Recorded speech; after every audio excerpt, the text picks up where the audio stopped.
Friends, welcome back to our channel KPT vlogs అండి. ఈరోజైతే మరో కొత్త రెసిపీతోనైతే మేము ముందుకైతే వచ్చేసాను. ఏంటదా అనుకుంటున్నారా? శ్రావణ మాసం కదండి, అమ్మవారికి ఎంతో ఇష్టమైన పాలతో చేసిన ప్రసాదం అండి. దీనికి ఈ ప్రాసెస్ ఎలానో చూసేద్దాము. నేనైతే ముందుగా ఒక బౌల్ అయితే తీసుకొని 4 టేబుల్ స్పూన్ల లావు సగ్గుబియ్యం అయితే తీసుకున్నానండి. దాన్ని అయితే ఒకసారి అయితే కడిగేసి ఇలా అయితే వాటర్ అయితే పోసుకొని నానపెట్టుకుంటున్నాను. ఇదైతే పక్కకైతే పెట్టేసేసుకోండి. ఇప్పుడైతే ఒక 1/2 లీటర్ పాలను అయితే మనమైతే కాసుకుందామండి.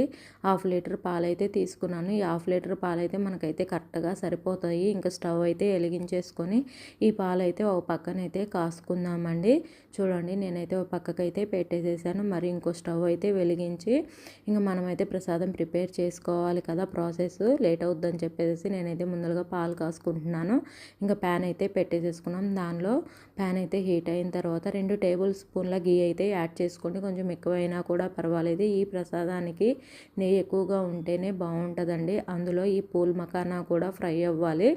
ఇంకా pool makhana 1 cup pool makhana అయితే దీనిలో వేసేసుకొని లో ఫ్లేమ్లోనైతే ఫ్రై అవ్వాలండి. మనకి ఫ్రై అయినట్టు చేత్తో పట్టుకుంటే తెలుస్తుంది కదా. అలా అయినంత వరకు అయితే లో ఫ్లేమ్లో ఫ్రై చేసుకోండి. మళ్ళీ ప్యాన్ అయితే పెట్టేసేసుకొని దానిలో ఇంకొంచెం నెయ్యి అయితే యాడ్ చేసుకొని మన దగ్గర ఉన్న మనకి అవైలబుల్గా ఉన్న డ్రై ఫ్రూట్స్ అయితే ఫ్రై చేసుకోవాలండి. నా దగ్గర అయితే ఇవైతే ఉన్నాయి. కిస్మిస్ కూడా ఉన్నాయి. ఇవి ఇప్పుడే వేసేస్తే మాడిపోతాయి అని చెప్పేసి త్వరగా వేగుతాయి కదా కిస్మిస్లు, అందుకని చెప్పేసి నెక్స్ట్ టైం అయితే ఫ్రై చేస్తాను. ఇప్పుడైతే ఈ బాదము కాజు అయితే లో ఫ్లేమ్లోనైతే ఫ్రై అయితే చేసుకుంటున్నానండి. బాదం కొంచెం మందంగా ఉంటుంది కదా, త్వరగా అయితే ఫ్రై అయితే అవ్వదు. అందుకని చెప్పేసి లో ఫ్లేమ్లోనైతే నేనైతే ఫ్రై చేసుకుంటున్నానండి. బాదం ఫ్రై అయితేనే మనకైతే కొంచెం టేస్ట్ అయితే తగులుద్ది, తినేటప్పుడు అయితే బాగుంటుంది. ఇంకా అందుకని చెప్పేసి బాదం వేగేంత వరకు అయితే ఉంచుకున్నాను. ప్రసాదంగా పెట్టుకోవచ్చు. ఎప్పుడన్నా పిల్లలు స్వీట్ అడిగినప్పుడు కూడా ఈ రెసిపీని అయితే చేసేవచ్చు అండి.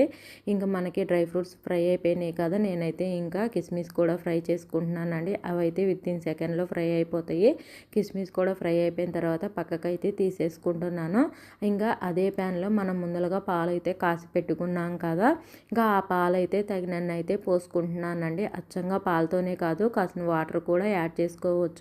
ఈ ప్రాసెస్లో ఇప్పుడైనా కూడా పాలైతే వేడి చేసుకోవచ్చు అండి. కానీ కొంచెం టైం అవుతుంది, టైం టేకింగ్ పట్టుద్ది అని చెప్పేసి నేనైతే ముందుగానే పాలు పక్కనైతే కాసుకున్నాను. ఇంక ఈ పాలల్లో మనం ముందుగా నానపెట్టుకున్న సగ్గుబియ్యం అయితే ఉన్నాయి కదా, అవి కూడా యాడ్ చేసుకోవాలండి. ఇంకా అవి పక్కన ఉడుకుతూ ఉంటాయి. మనం నెక్స్ట్ ప్రాసెస్ అయితే చూసేద్దాము. నేనైతే ఒక మిక్సీ జార్ అయితే తీసుకున్నాను. మనం ముందుగా వేయించి పెట్టుకున్నాం కదా పూల్ మకానా, ఒక హాఫ్ అయితే వేసుకోవాలండి. దానిలోకి డ్రై ఫ్రూట్స్ కూడా ఒక హాఫ్ అయితే వేసుకోవాలి. అలానే 2 ఇలాచీ కూడా వేసుకోవాలి. ఇదైతే మెత్తగా పౌడర్ లాగా కాకుండా ఇలా కోర్స్గా అయితే గ్రైండ్ చేసుకోవాలండి. మరి మెత్తగా పేస్ట్ లాగా అయితే నేలకకి చుట్టుకుపోతూ ఉంటుంది. ఇలా కోర్సుగా అయితేనే బాగుంటుంది.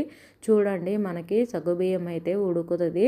ఇంకా సగ్గుబియ్యం కూడా ఉడికింతూ ఉంటుంది. ఉడికిన తర్వాత అయితే మనం ముందుగా వేయించి పెట్టుకున్నాం కదా ఈ పూల్ మకానా, ఈ డ్రై ఫ్రూట్స్ ఇవన్నీ అయితే యాడ్ చేసుకోవాలండి. నేనైతే ముందుగా పూల్ మకాయిని అయితే యాడ్ చేసుకున్నాను. ఇవేం పెద్దగా ఉడకాల్సిన అవసరం లేదండి. మనం ఆల్రెడీ గీలో ఫ్రై చేసాం కదా, ఇంకా ఎక్స్ట్రా గీ కూడా వేయాల్సిన అవసరం లేదు.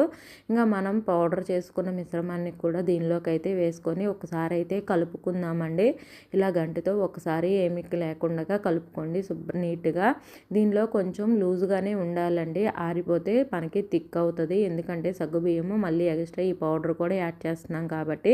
నేనైతే ఇంట్లో తురుముకున్న బెల్లం పొడిని అయితే యాడ్ చేసుకుంటున్నాను. బెల్లం అయితేనే బాగుంటుందండి, పంచదార అయితే అంత టేస్ట్ ఉండదు.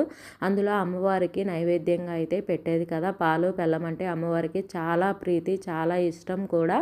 సో అందుకని చెప్పేసి ఈ శ్రావణ మాసంలో ఇది పర్ఫెక్ట్